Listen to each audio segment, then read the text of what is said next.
Après leur entretien avec Kengo Adondo, les comptes rendus à la base a occasionné un dialogue de sourds entre opposants congolais ce jeudi à Fatima. Réhabilitation des hôpitaux à Lolanga, Mampoko, Djomo et Lissala, tous en province de l'Équateur. L'œuvre de la Banque mondiale est saluée par la population.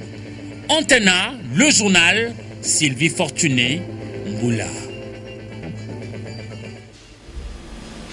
Bonsoir à tous, bienvenue à cette grande édition d'actualité sur Antena, la chaîne de référence. Enfin, le Présidium a nommé le membre du secrétariat technique de concertation nationale attendu au pays et nommé coordonnateur du secrétariat technique près les Présidiums de concertation nationale.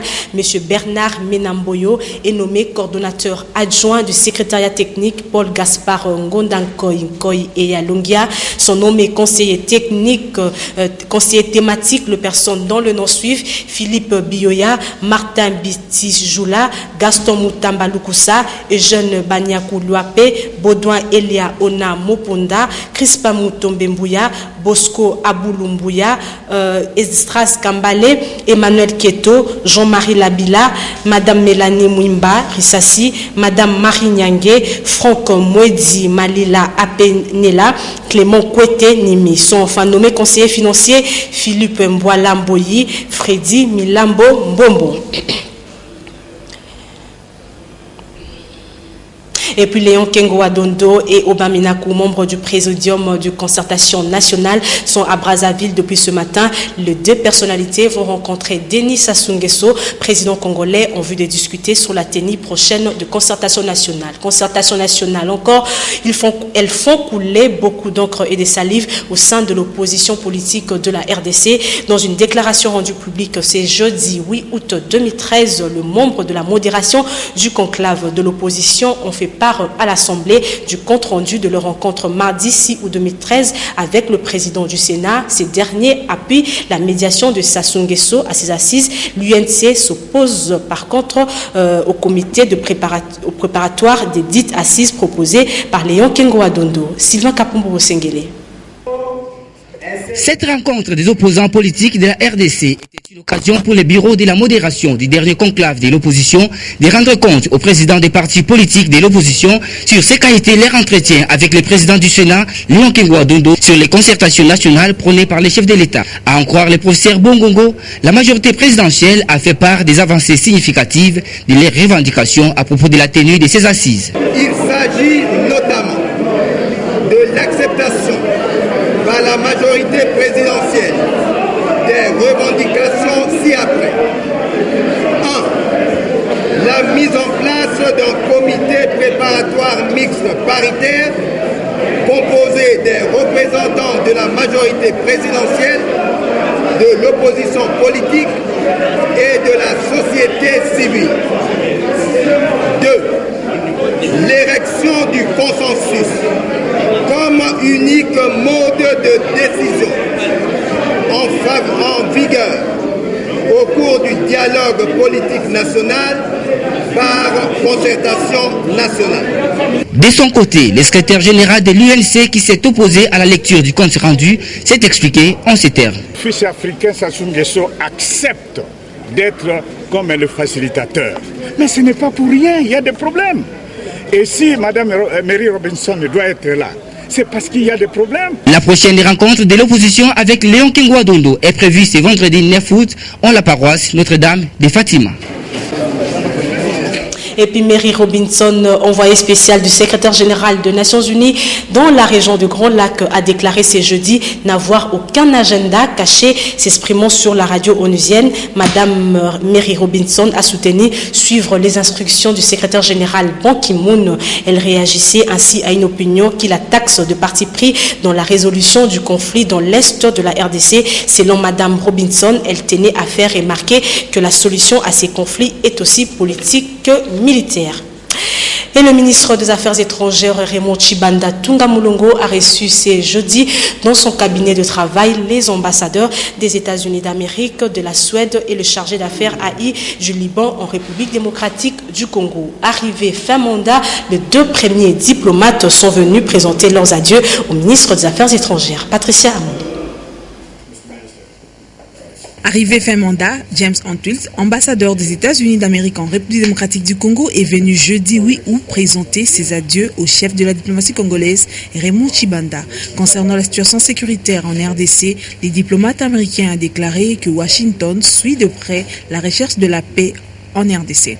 Mon souhait pour la paix est très clair depuis le début. Un pays stable, un pays apaisé, un pays avec une économie forte. J'ai le même souhait, mais je pense que petit à petit, on voit du progrès ici en RDC. L'ambassadeur de Suède est aussi venu faire ses adieux au ministre Tshibanda. Elle a été marquée par l'hospitalité des Congolais malgré leurs problèmes. J'espère aussi que dans le futur, il y aura la paix ici et que nous, la communauté internationale et le gouvernement, le peuple de la RDC peuvent travailler ensemble pour cela. Je trouve que c'est des problèmes qui ont passé pour ce pays que ce peuple ne mérite pas. Et pour cela, c'est nécessaire que les Congolais et la communauté internationale travaillent ensemble pour pouvoir mettre ça à fin et changer le chapitre un peu et avoir un futur en paix. À son tour, Gatas El Hakim, chargé d'affaires AI de l'ambassade du Liban en RDC, a révélé à la presse que son pays fait de consultations diplomatiques concernant la candidature du Liban au patrimoine mondial de l'UNESCO. L'ambassadeur américain James Antwistle va partir dans son nouveau poste au Nigeria. Quittons Kinshasa pour l'arrière-pays pour vous dire que grâce au financement de la Banque mondiale, le PARS a réhabilité les hôpitaux de référence de l'Issala, Njombo et Lolanga dans la province de l'Équateur. La remise des travaux a eu lieu le 3, 5 et 6 août 2013. Polydor Ngaziami. 12 mois ont suffi à l'entreprise AVC pour redonner aux hôpitaux de Lolanga, Jombo et Lissala dans la province de l'Équateur l'éclat qu'il leur faut pour mieux accueillir et traiter les malades. Et c'est grâce au financement de la Banque mondiale par le biais du projet d'appui à la réhabilitation du secteur de la santé PARS que les travaux ont pu être réalisés.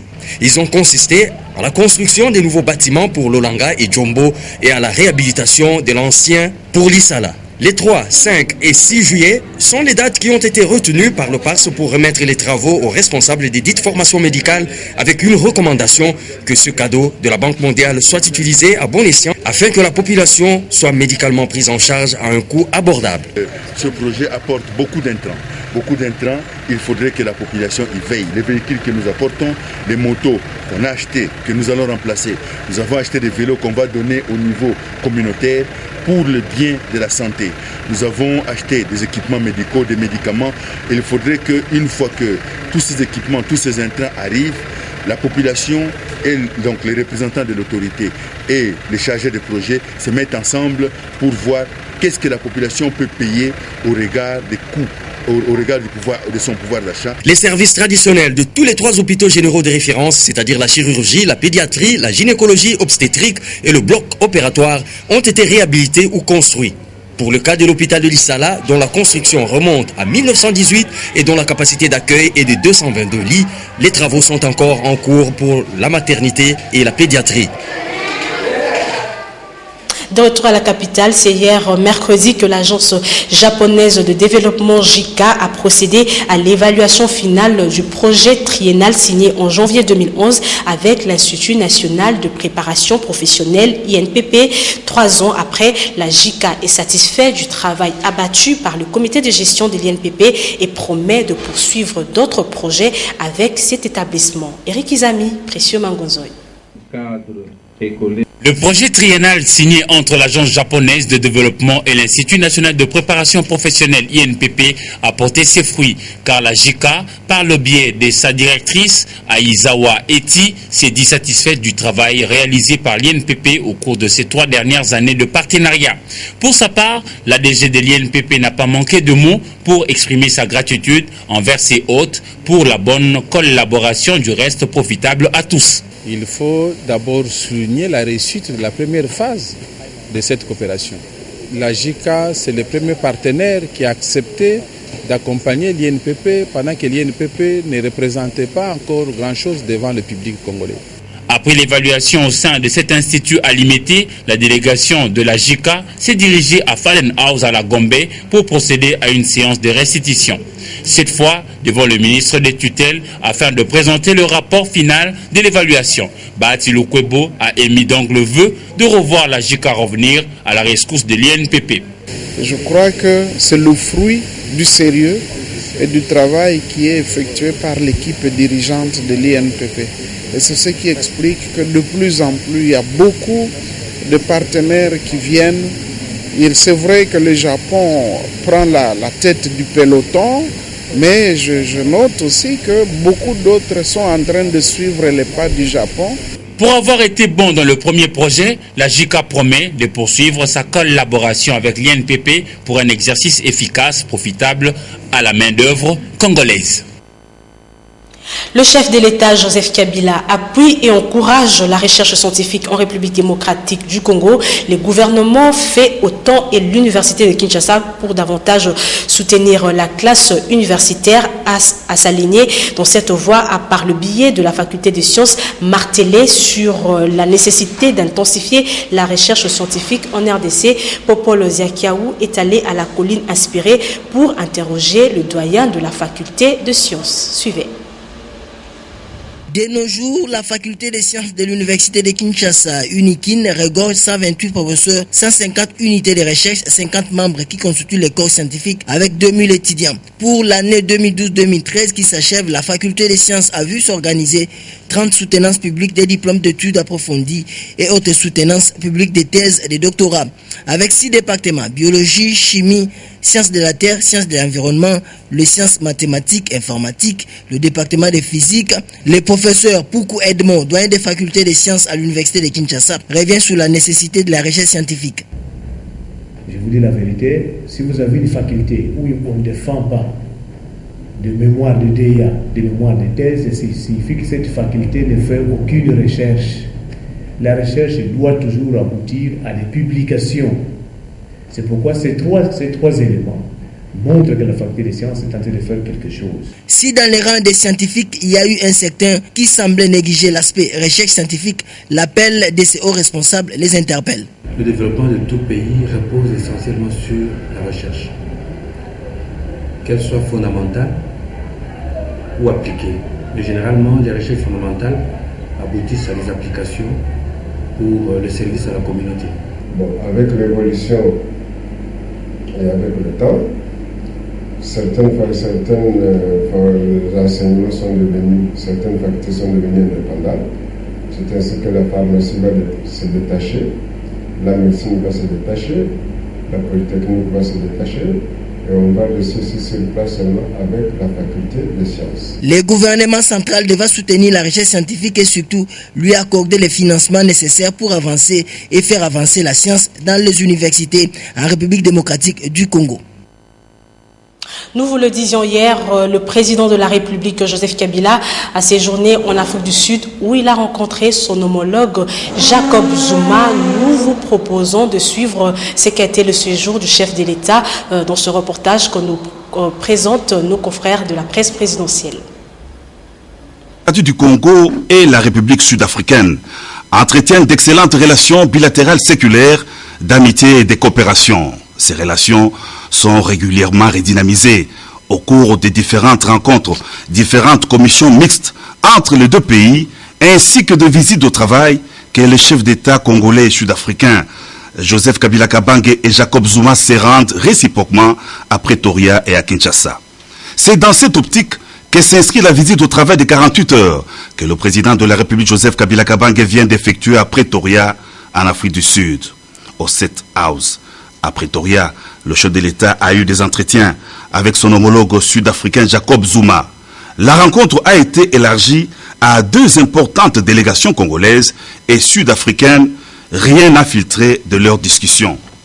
L'Afrique du Sud, d'aucuns le savent, est l'un des pays frères et amis qui ont décidé de soutenir la RDC dans ses efforts de restaurer la paix durable dans l'est de la RDC. Affaire Jean-Pierre Bemba Gombo, la défense doit tout finaliser avant le 25 octobre 2013. Concernant Bosco Tanganda, l'audience de confirmation de charge aura lieu le 10 février 2014 et la Cour pénale internationale CPI fixera l'opinion s'il faudra ou pas aller en procès. Paul Madidi a fait le point ce jeudi aux côtés de Thomas Nkat venu de la Hollande. Les détails, vous le suivrez dans nos prochaines éditions avec Eric Izami et David Tembeni. En religion, c'est ce jeudi 8 août 2013 que s'est clôturé les ramadans. Plusieurs musulmans résidant à Kinshasa ont rempli l'esplanade du stade de Martyrs pour rendre grâce à Allah qui les a protégés durant le carême de 30 jours. Patrick Borel-Mukendi, David Tembeni, reportage. Aïd el-Fitr, comprenez, c'est la fête. Ceci a été la première phrase prononcée par les représentants légaux de la communauté islamique en RDC chez Abdallah Mangala. Les milliards de musulmans vivant dans le monde ont débuté leur carême le mercredi 10 juillet pour l'achever jeudi 8 août 2013. À Kinshasa, la communauté islamique s'est retrouvée au stade des Martyrs de la Pentecôte pour dire merci à Allah qui les a soutenus durant le Ramadan, qui est le mois le plus saint de l'année. Pour cette énième fête du Ramadan, les musulmans ont retenu un message clé, l'amour de la patrie. Remercie Dieu, parmi nous, à d'autres frères qui nous avaient quittés avant même le carême, et ceux qui nous ont quittés pendant le mois de carême, car Allah met la paix et sa grâce sur leur tombe. Le mois de Ramadan, c'est l'occasion que Dieu nous donne pour nous rapprocher de lui, pour demander pardon et pour formuler nos vœux, tout ce que nous voulons à Dieu. Pendant ces mois de Ramadan, si vraiment vous vous rapprochez de Dieu, si vraiment vous faites vos prières, si vraiment vous laissez tout ce que Dieu interdit, je vous dis, Dieu exauce à un niveau que je ne saurais pas estimer nos prières. Comme à l'accoutumée, Aïd el-Fitr sera clôturé par des réjouissances en famille. Les riches inviteront le plus démunis à partager un repas fraternel appelé iftar. En sport, la 30e édition de la Coupe du Congo de basketball a atteint l'étape des demi-finales, mais revenons aux matchs de quart de finale qui ont eu lieu le mercredi 7 août au Stadium de Martyrs. Mathurandaye Ilambouji. La Coupe du Congo de basketball édition 2013 se poursuit au parquet du Stadium des Martyrs. Les quelques matchs des quarts de finale livrés ce mercredi 7 août 2013 ont tenu en ébullition les amoureux de la balle au panier. Les filles d'Arc-en-Ciel Kinshasa ont battu celles des Vêtis du Bas-Congo 81-36. Le BC Jeunesse et Avenir a été ridiculisé par le SCTP sur la marque de 50 décembre. Une explication nationale d'une facture élevée, le BC Lupopo a dicté sa loi devant le BC Amibeka 83-71. Et un match interdit au cardiaque entre deux équipes quinoises, Artari face au BC Tourbillon. Les Lembatek du BC Tourbillon prennent le devant sur le BC Artari au premier quart-temps, 22-12. Les peluches de Madame Guy d'Artari vont passer à la vitesse supérieure en dominant la partie. Au finish, remporte cette bataille devant le BC Tourbillon sur le score de 82-72. Les combinaisons de la demi-finale, ce vendredi 9 août 2013 au Stadium de Martyrs, se présentent de la manière suivante. Dans la version féminine, INSS de SMP, Arc-en-Ciel Atari. Et chez les hommes, Molokai Mazembe, SCTP Exonatra, Lupopo. Nous vous proposons actuellement de suivre la sélection de journaux avec Polydor Ngaziami.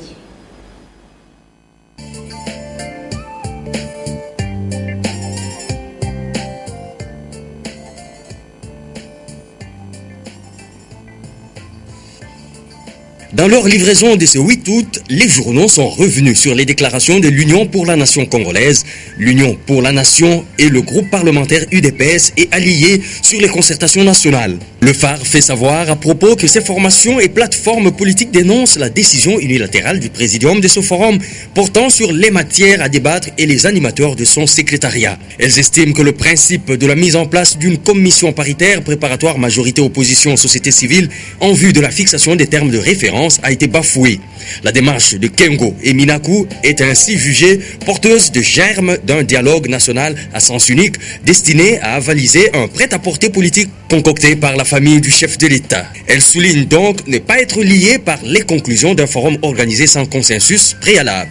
C'est ce qui fait dire au quotidien que les concertations ont du plomb dans l'aile.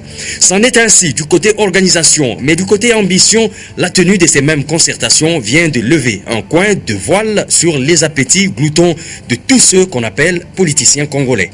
L'observateur parle de l'apparition impromptue de bois morts, ce dont, du moins, explique-t-il, le pouvoir demeure le seul hobby payant en RDC. Toujours au sujet des concertations nationales, Forum des As annonce la visite de Tshisekedi ce vendredi chez Sassou Nguesso, alors que Léon Kengo Adondo et Oben Minaku seront reçus ce jeudi matin par le président congolais. Toutes ces rencontres, indique le journal, ne visent qu'à baliser la voie des dites concertations. Concertations au sujet desquelles l'UNC de Vital Kamerhe décline toute participation et réaffirme, comme l'affiche la référence plus, ses préalables. Poul Malebo, de son côté, s'intéresse au silence de Vital Kamerhe après le passage du député Francis Kalombo sur les antennes de Molière TV, où il a déclaré que le président de l'UNC n'a jamais été un opposant de Joseph Kabila. Son livre « Pourquoi j'ai choisi Joseph Kabila », publié en 2006, le prouve. Pour les députés de la majorité présidentielle, il a été missionné dans l'opposition pour aller jouer le jeu de la majorité. Pour les billets hebdomadaires, l'UNC doit répondre à Francis Kalombo en vue de contredire ou d'acquiescer ces informations mises en circulation, car de nombreux Congolais croient dur comme fer en Vital Kamerhe. Situation à l'est de la République. Goma à nouveau sous menace d'occupation. La nouvelle est annoncée par les dépêches de Brazzaville. En effet, écrit le journal, des sources concordantes font état d'une séance de travail qui aurait réuni récemment à la frontière des stratèges militaires du RDF et de la rébellion du M23 dans le but de planifier une nouvelle attaque sur le chef-lieu du Nord Kivu. La MONUSCO invite les Gomatraciens à ne pas céder aux tentatives de manipulation tout en réitérant sa volonté d'accomplir son mandat contre vents et marées. Mais malgré cette volonté exprimée, estime les points saillants plus, les casques bleus poursuivent leur tourisme militaire en RD Congo. Allusion faite à l'attitude de la MONUSCO qui, après l'expiration de l'ultimatum lancé à grande pompe, accordant 48 heures aux groupes armés pour déposer les armes, faute de quoi elle le ferait par la force, s'est contentée de dresser un périmètre de sécurité de 30 km tout autour de Goma. Incroyable mais vrai, s'exclame enfin Arc-en-Ciel. Adolphe Mouzito a entrepris de liquider Antoine Gizenga. Le journal donne pour preuve l'expédition prochaine du patriarche en Belgique pour des soins imaginaires avec comme objectif de le voir mourir et la création des postes de secrétaire général adjoint et de secrétaire permanent adjoint. La stratégie de la création d'un nouveau parti politique est abandonnée. La nouvelle est qu'il faut étouffer tous ceux qui s'érigeaient en goulot d'étranglement sur leur chemin. L'heure, c'est la bande à Mouzito avec Mayobo, Kabouloulou et Mathias. Le poste de secrétaire général adjoint serait confié à Mouzito selon le plan et celui de secrétaire général permanent à Jean-Claude Machini. Entre-temps, le rouleau compresseur sur la santé de Gizenga doit tourner à plein régime avec la complicité de son épouse, rapporte Arc-en-Ciel, mieux de la belle famille. Retrouvez-nous encore demain dans la même tranche pour la synthèse des journaux sur Antenne 1. Au revoir.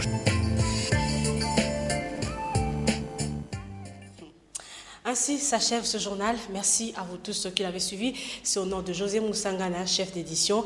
Très bon suite au programme sur Antenne 1, la chaîne de référence. Bonsoir.